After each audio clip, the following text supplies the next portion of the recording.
Bonjour pour les chemins de vie neufs. Donc là, comme je vous disais, enfin je disais dans d'autres vidéos pour les autres chemins, là nous allons donc finir la séquence donc des 9 chemins de vie avant d'attaquer celle des maîtres nombres. Alors le chemin de vie neuf, les symboles sont l'évasion, idéal, voyage, dévouement et vocation. Les âges clés sont 27 ans, 36 ans et 45 ans. Le chemin de vie neuf favorise les voyages du corps et de l'âme. Les natifs du neuf font preuve de dévouement et d'altruisme. Ce sont des idéalistes, ils sont prêts à parcourir le monde pour une cause humanitaire ou pour des affaires à caractère international. Ils sont attirés par l'étranger, c'est une existence tournée vers les autres. Les natifs du neuf sont extrêmement tolérants, compréhensifs, pacifistes et très sensibles. Ils auront à développer durant leur vie, leur incarnation actuelle, les langues étrangères, l'esprit de dévouement, à éviter par contre une trop grande bonté qui attire les parasites et les profiteurs en tout genre. Ça, c'est vrai que c'est quelque chose dont les chemins de vie neufs doivent faire très attention. Ce sont des personnes qui sont dans une bonté extrême.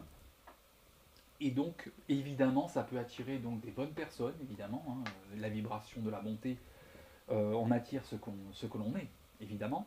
Mais par contre, ça peut attirer aussi des personnes qui n'ont pas forcément de bonnes intentions aussi et qui en profitent. Donc attention sur ce côté-là, ne devenez pas non plus des dragons, ça ne sert à rien. Mais en tout cas, juste à savoir ressentir. Voilà. Côté cœur, le 9 a un immense besoin d'amour et de tendresse. Il donne beaucoup et il a besoin de preuves en retour. Il est fidèle s'il se sent aimé. Mais sinon, par contre, il risque d'aller chercher ailleurs, hein, si, bien sûr, il ressent un manque. L'union avec une personne d'origine étrangère est facilitée. Alors ça peut être une union en amour, là en l'occurrence il parle d'union amoureuse, mais aussi de niveau professionnel. C'est vrai que le chemin de vie neuf, euh, il doit à tout prix, on doit à tout prix lui montrer que finalement il y a une réciprocité, ou si admettons c'est la personne chemin de vie neuf va aimer qu'on lui dise je t'aime, s'il n'y a pas tous ces signes d'attention, euh, il va être malheureux dans le couple. Et c'est vrai que peut-être, je ne dis pas que c'est le cas de tous les chemins de vie neufs, mais il peut malheureusement aller voir ailleurs, parce que pour lui c'est primordial. Vraiment, c'est quelque chose de primordial. Cette réciprocité, ce côté. Lui, ce qu'il donne en fait, il est altruiste, il est compréhensif, et bien il veut aussi le recevoir. Sauf que c'est vrai que dans la vie, on apprend aussi souvent il faut aussi faire des actions sans attendre un retour en fait. C'est pas forcément. C'est d'ailleurs la loi qui est enseignée de l'amour inconditionnel. On aime quelqu'un inconditionnellement, mais en revanche, on ne doit pas attendre, même si c'est toujours bien qu'en retour on nous le donne, hein, bien sûr. Mais il ne faut pas que ça soit une attente en fait. Alors, côté travail, les natifs du chemin de vie neuf sont appréciés pour leur sens du dévouement et de leur altruisme. On revient souvent sur l'altruisme. Hein. Les professions favorables sont les carrières internationales, l'enseignement, les techniques de pointe comme l'audiovisuel, les professions médicales et paramédicales et le social. Tout ce qui a trait au social. Question santé, les points faibles seront le psychisme à cause d'une émotivité exacerbée, dont votre hypersensibilité.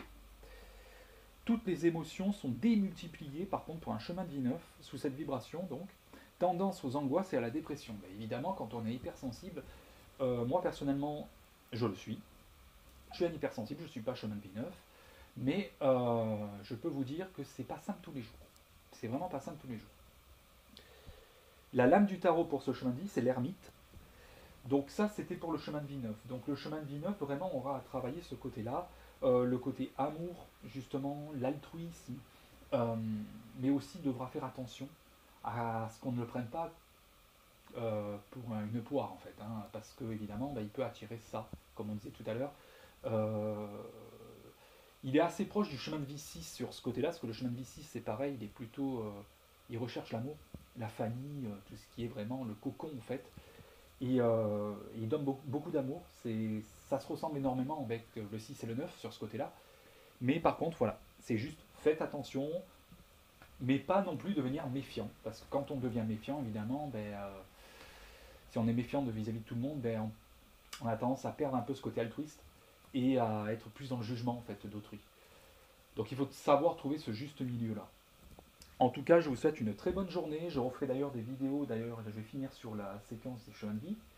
Et puis, je pense que par la suite, on fera peut-être une vidéo sur la spiritualité, la loi de l'attraction. Je pense que ça devrait être pas mal.